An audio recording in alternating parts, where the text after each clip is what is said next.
Hello loi te ho tuni nu kon zong thu sim tha khat anangai khom ki noi te tuni thu sim sei deu hi gamsung khana hen sapai ni an omen hejite ni cho anaki do honin ahile hichlai ta chon khatlang ho chon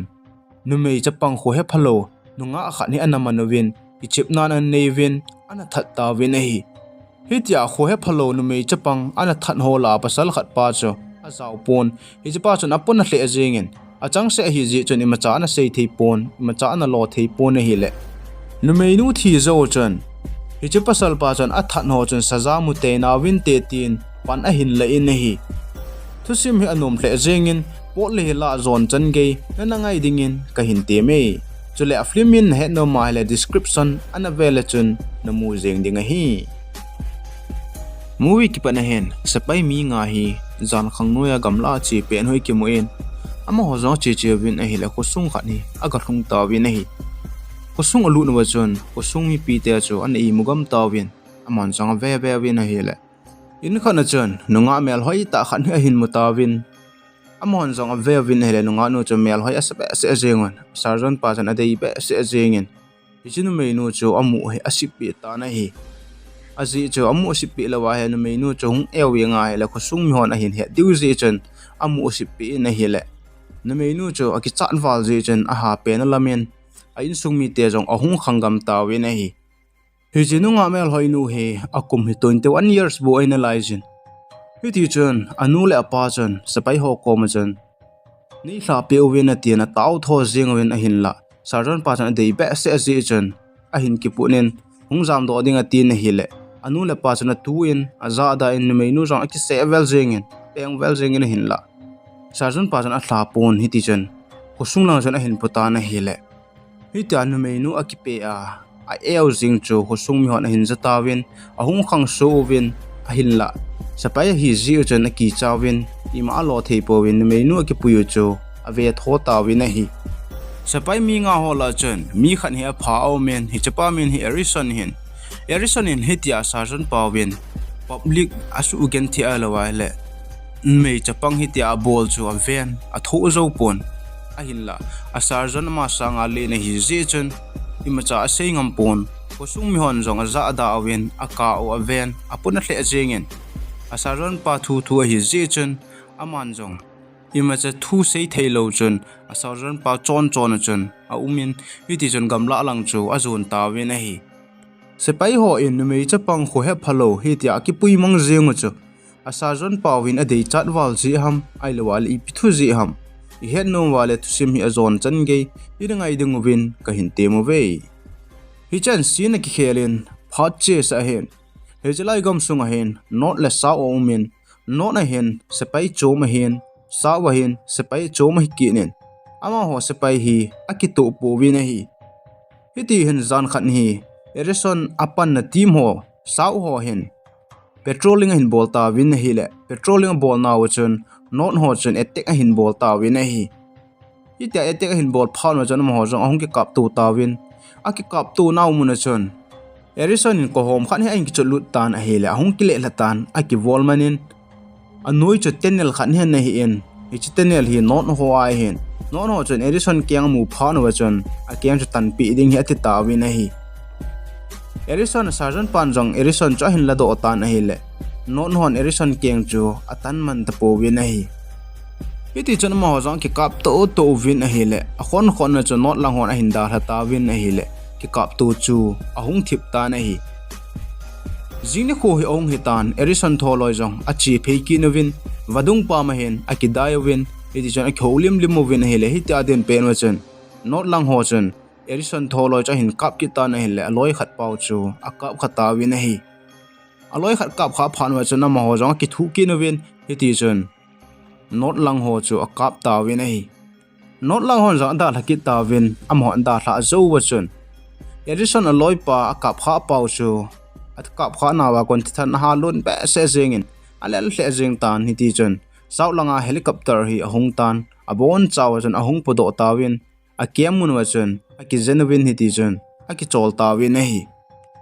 phana che in nini zawa hin aloi paw a ki kap khopa chu a lei hin kho hung be tan a hi le erison tholoin jong apuna hle jeng ovin a sarjon pa chen a hi poye iloi pau hi tia gamlen nama dinga thi zinga le I hoi pida ik chol diu ham phu la te diu hi kalung ahang be se je nge tien aloi ho ti men hi cho loi ki kap to pi ki ding lunggel hi a hin nei ta nei phana che chen a hi le zan ahung hi tan zan hen sarjan pa jan loi ho ko khomen kusunga chi a nu naw chapang ho kho he phalo ho jaga su gen the ding tin a sei ta nei la kha tholoi lang num ta win hi ti chen khusum ho su gen the ding in chi ta win hi le lampi a chen pasal khan en ting in hi choloi na chi thelo diu he tin an za da win hi le hi chola lung hang hle jeng win hi jong le ama thu se ngai lo ji lo ji chen a kinung le ki ta win hi jingni kho hi ahong hi ki tan ama holoin jong meeting hi atum plan a boloven a kheu khomoven not langa chi ding hi atiu win hi a sarjan pauchen not langa chi jong leo me thale hlam sat lo deu ama hon ei atek ma sat na wa hele ki kap tu pi ding a chuti la wa le me thal chang kha chi jong hla lo ding I che deu ko sung khan ai lut deu nunga mel hoi pen khan hi ki ma na wa I ki pui le deu ahung boi kha le chinu cho an cha I nei deu tin a sarjan pauchen a hin sei ta na hi le aloi ho jong cho nung num tan a hin la erison chu ada ta na hi aji chu agelin hi le hitia public kho he phalo numei chapang khat ma na pui le su gen thei ding chu agel thei mong pu na hi erison in agel thei lo wang chen ama thui ma cha lo ji chen upai pon hiti chen asarjon pan hi cholo cho ki puyen hi chalai khosung cho zo no ven nunga mel hoi ta khat chu akimat ta wi na hi hi chalai hi movie hung ki pa na amat naw chu anei tai jingni kho hi ahong hitan am hon jong numei nu cho ki pui ta wen erison cho lung hlai mong pon aloi ho kom chen hi ta bang abol hi il phalo ta hi bowe tin aloi ho comment phatlo dan season ai la aloi ho chen don zo nei po wen a sarjon pau chen sei hin na thi lo ding a he atien a ho se na hi le aloi ho jong chen hi tia sarjon pa wen a ho ji chen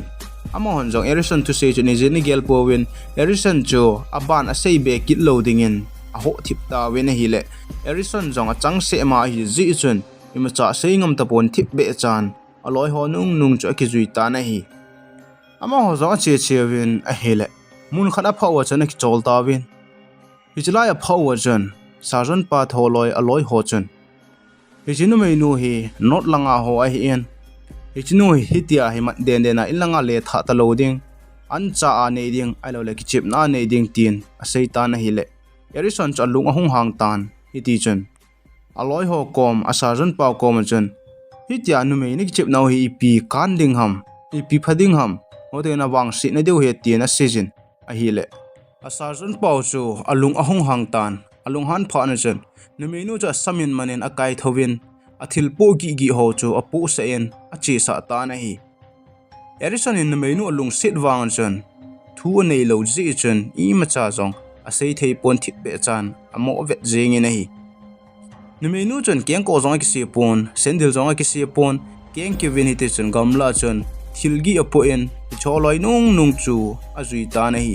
hi choloi chen not numei hi ji chen ayang bol hle jing win hi ama ho zong che win a hele bu se de du khan hi a hin mo ta win hi chalai su ga chun numei nu le erison cha da tha win adang ho chun not sepai ho chu aga ve hli ta win hi dan hi naw hi nai cha bo hi tale a kilomi na hi hitia erison le numei nu da tha pen ho chun erison numei nu kom chun nei ki cha hi en kin nim cha na lo po nge atien iti chun anung lang aloi hon asu kha pi naw maha chavet pi ding atin helen numei nu cha da en a hin la pasal pa chen pi le chalai lo nu tin su thing pi na nge atien iti chen amma ha cha su thing pi ta na hi pha chom khat zo wa hen a sarjan pa tho jong ahung ki le ki ta win ahung thun chen sarjan pa chen erison kom chen a hi poi numei nu he no hi ten ki chip na neu te tin a season a hi le erison cha lung a hangin ada ina hin la hitia erison ada ji chen asaran pa alung hangin numei nu chu bu su chen hen win ayang bol ta win hi hitia bol pen wa chen erison in hi choloi chu tha ding atin a hin la loi dang ho chen erison chu chem cha hin a cha nge nge la tha jing ding tin agi ki no win aman ki no win hi I chana erison in numei nu alung set wang chen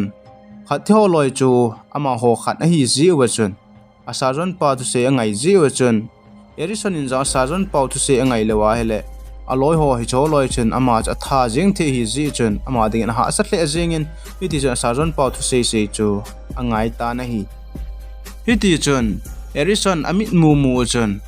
a sajon pa tho loi aloi ho chen Numei nu cha yang bol vin a hi le Erison im cha la se ngam ta pon alung gel chen Numei nu cha lung se hle jing in Numei nu in epia gel ta dem I chen na hla se ta dem ti na gelin Tilawa hi cho loya ko na hin ipi ki bol hen lang hlen me no ko hu hing dem tien alung agel ta na hi azona pena agel hin hi cho lo hi me thalen ki ban ka bi sing hen lang le phajeng dem tin agelin alang khana gel ki na hele khat akap li zo teng jale khat no chun ama hin ka phakit hen lang hele ama achang se bo hi ji chun e jong ki thi khan te tin hi ti chun don lovin akoi ta na hi jingni kho hi ahong hi kitan Erison ton menu dar la in khat tholoi chun not langa Sepai ho chu aga ve hlikit tawin hele hi cha chun not Sepai ho cha hin mutawin wadunga chun kung khan hin mei thal jong hi a hin powin hi chi cha hin mutawin a hi not Sepai ho amu phan wa chun a sarjan paw chun a so mini aloi mini ko ma chun a hi poye naw mun chun chi un lang mei thal galawin tin a soltan hele mini he chi in Erison le numei nu ano men eti chun pasal tenin jong mei thala lo honen Erison komajon phatte chan menu chana ve tu minatin ada thakin hon ta na hi hichiteni jong su a sarjon pau kom aga hlung hon ta na hi le sarjon pau chon Erison tenin an puilo hamati na hi le hichiteni chen Erison en menu chana ve tu nan te tia kan da la on eti na hi le a sarjon pau cha lung hangin agana thebang chilang Erison teni jong hin puiwe na hi lewa hi le Erison in menu chu anaza mang pi the he tin ale sol kin an tan hi ti chun pasal te ni jong akile kin hanen Erison te ni ga puiding hi ati hon ta na hi alang khana nu menu le Erison jong buwa pe hana chun Erison in menu cha ven hi le agil kil dan chu a hin muta na hi agil kil hi het phan ja man jo anai phijin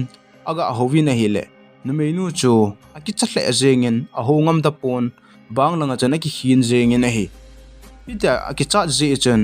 Erison nei ki chahin ke machana lo pung ka te negil kil hamatin ne ding hele tui don ding hi apeta na hele numei nu ja gil kil wal ji chen ne chu ne in hi ti chen tui chu adon ta na hi hitia ne ding le don ding adon wang chen Erison cha ki chen lai jin na hele Erison nei ki chahin ken hi chla ko nai ka hu do ding ka pui do ding na hi e lung niaw hi na tien ti chen an ne chai zo chen numei nu chu zamang pi ding ati tan a hin la Erison na gele na hile hitia loi ho da la numei nu azam pi ding cho hi thei pon hiti chun numei nu chang se chon zam sa ding ati ta na hile numei nu chu ada ta na hi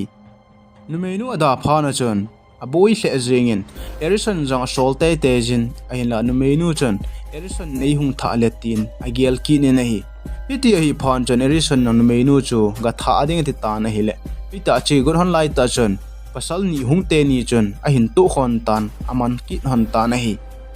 hijte ni jong chun Erison te ni chu a sarjon pa na lang chun a pui hon tan a hi le numei nu chu a pengo go jengin anoi langa non ho ki man cha dan chu ve hlivin a hi le numei nu chu hung pau do a hi le no na ho chun a het diu ji chun amu asip pewin a thip servin ai la numei nu chu pending te te jin a hi le a sarjon pa chun Erison kom chun numei nu that do tan hero ta na ti ta na hi Erison ka that num poe ka tha loading he atin hi le a sarjon pau chun mi cho me that ding a sol kit tan hi che pa jong ka that num poe ti kin in hi le a sarjon pau alunga hang chen khat pa chu chem cha pen chem cha sut li sa jing ding hi ati ta na hi hi che pe don ta chun helicopter jong he ahung tan ama hoi ahung ki kap tu wa ading a hi ta we hi tia pasal khat pan chem cha la sut li go lai ta chun Erison jong ki chapa ase jeng mi thal cho hin hla tan hele a thlang langa ho chun a hin he do ta win a hi a het no chun mi thal hin hla win a hi le numei nu that man ta lo chun a ki kap to ta win a hi mo ki kap to pe na chun numei nu cho pasal khat hen a chingin Erison in jong thlang langa ho cho ki kap to pi ne hele hitia a ki kap to pi lai ta chun numei a ching pa chun numei nu chu chem cha hen a sun ta na hi alang langa hon le thon a hin ka mu win a hele Erison sarjon pa cha lung hangin machine gun gila doina ban toi ta na hele aban thi gam ta win a hi alang khana Numei nu zong ana thinai pon hi ti chon oi a ki se min ong tho da en train lei chu ho phia zamang ding a tin a hi le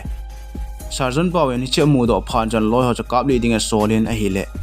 Ellison ahung thlai phena zada en itia ong thlai pen chan Sergeant Pawen ane atlu en Numei nu cho kap ta na hi le train line a kon chan le chun a ki le hle en athi ta na hi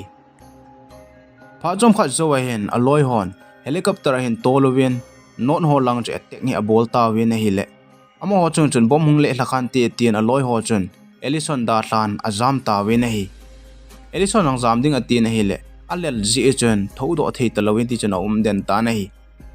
helicopter a hung le hon jong Ellison jong cha hin pudo ta win iti chun a kemun langwin apu phei ta win a hi Ellison jong ho hin hetan a hi le ama ho kemuna lo in sung chun a hi tan ahung khang dai na hi le lungel chun thildang awm pon Numei nu bo chu akilangin a hi iti chun aloi ho kom chun a season hi le aloi ho chun lamkai ho kom sei tango tin a hi le lamkai pa kom chi en aga sei ta na hi le hi chi lamkai pa chun a hi poi hi thu chu sau hle jingin sei jong sei da jing ta na hi lo wa hi le hi chi thu chu min he hen lang hi le e ho jong i min sit di wa hi en chu ti lo wa Sergeant pa jong chun na hi no hu hing he e nang dinga pha pen che hi ai le hi chu gel da en lang aban ki ti sei po da taw hi te tien a sei ta na hi le Ellison in hi tia mo thip san jing ding chu anum poni ti chun lamkai dang ko ma hin a chi ki ta na hi hi chu pa jong chun Ellison ko ma chun a hi thelo ding thu sei hi en i bitin loi ho hi tia chu zel na ki koi jing thei ding ham hi thelo ding a hi ti na sejin a hi le